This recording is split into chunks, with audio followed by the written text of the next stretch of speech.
singer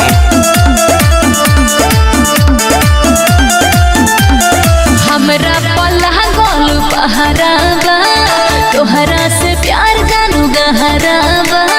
ऐसन का हमरा पल्ला गोल पहरावा तोहरा से प्यार जानू गहरावा दुख तोरे जान पल भर में होए तो सुना बोला सकती जी शिव शंकर में होई तो अब की मिलन देव घर में होई सकती जी शिव शंकर में होई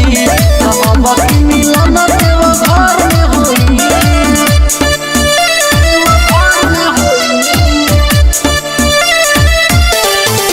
रिकॉर्डिंग बाय जेटीवी सीतामढ़ी छोटी ना साथ जब ले रही सास हो बाबा पर रखन तू विश्वास करो अच्छा हाँ हो ये जमाना न कुछ कर पाई मर गइलो के बाद प्यार मर नहीं पाई खुलिया होई प्यार नहीं डर में होई सकती जी शिव शंकर में होई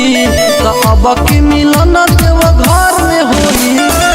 सकती जी शिव शंकर में होई तो अब की मिलन देव घर में होई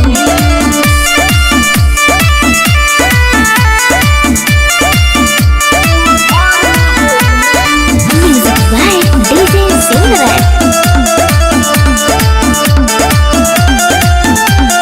हमरा पल्ला गोल पहरावा तोहरा